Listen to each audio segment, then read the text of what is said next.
Tips to avoid toxic relationships. Number one, take your time. Get to know the other person, even if you're super attracted to them and you feel like you're in love. Take your time and get to know them. Because what's the rush? If that person is really the person that's for you, then they'll be willing to take the time to get to know you, and they'll be willing to meet you where you are and know if you need that time, then they'll be happy to give it to you, because they know the value, they understand your value and understand your needs. If this person is right for you, they'll be willing to meet you where you are, because they also want longevity in a relationship. So they'll be willing to compromise, not only compromise, but also take the time and be logical, as well as in love. They can be logical at the same time, and understand that with longevity, it takes commitment, and commitment takes time. So it's imperative that you guys get to know each other. But sometimes, that's not what every situation. Sometimes things happen fast, and that's not a bad thing, but you have to assess it for yourself. Don't just have these rose-colored glasses just because you're in love, thinking that the relationship is going to be perfect. No relationship is perfect, but you can avoid a lot of things by really seeing them for what they are. So you can notice red flags. When you take your time, you notice the red flags, right? And you can address them accordingly, rather than just putting them in the back of your head, thinking that if I address this person might blow up. It might not take might get mad at me, rather than wanting to fix the issues at hand. If that's the right person, they're going to want to fix the issues just as much as you want to fix the issues. So give yourself that time, and make sure that person is giving you that time. If that person is not giving you that time and they're rushing, question that. What's the rush? Why are they not compromising for you? Right? And not only, it's not a compromise, it's just just a caution, because it's easy for situations to turn into toxic situations very quickly. Number two is assess if your needs are being met. Right? Are you able to be 100% yourself around this person without any repercussions? Are they securing themselves enough for you to be yourself around them, and not have to put on a front, or not have to dumb yourself down in order to be around this person, right? Not have to dim your light in order to be around this person. Or do they try to dim your light, right? So there's some things that, that we don't take into consideration when we're in love, right? And we try to look around and not see it. But those are the red flags that we need to see, and we need to address straight on before the situation turns into a toxic one, right? And if that person is unwilling to change their behavior, or unwilling to allow you to be yourself, really think about, is that the person for you? You know what I'm saying? As much as you may love them, you have to love yourself first, because you can get drowned in a situation for years, and you'll just be beat down, and this person will not change, because in the beginning you allowed that to happen, right? So why would they change afterward if you allowed it to happen in the beginning?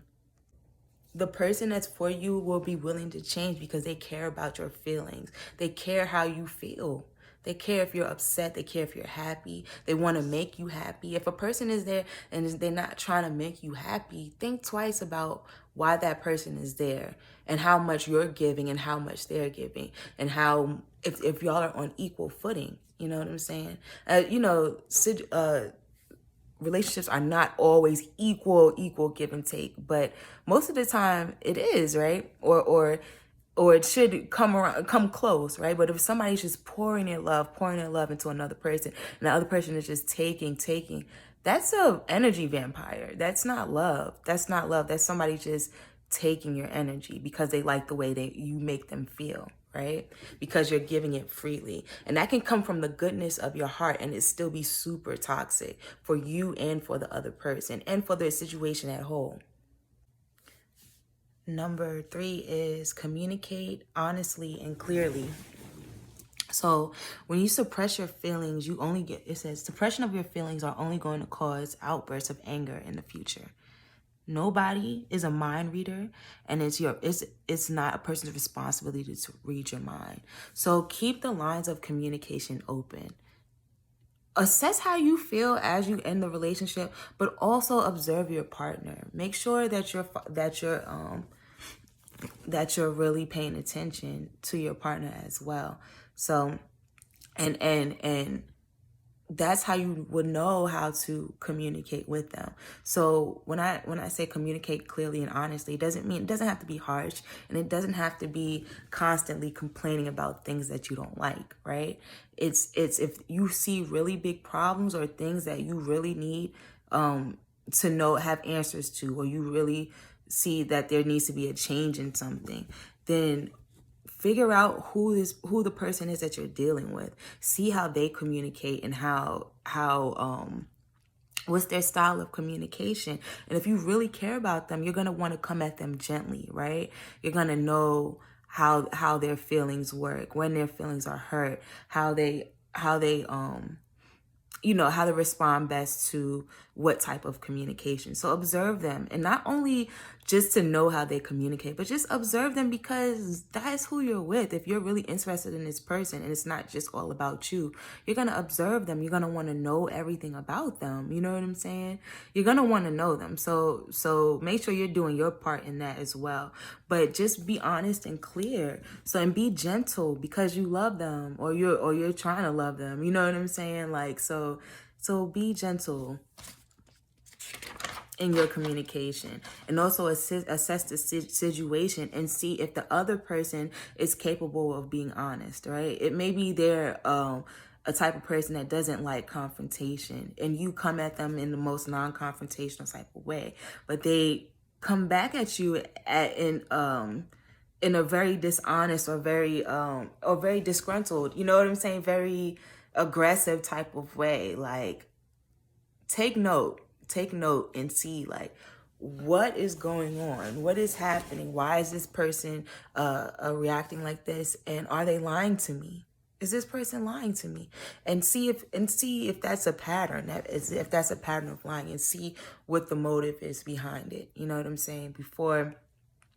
And last, number 4 is follow your gut feeling. So follow your intuition.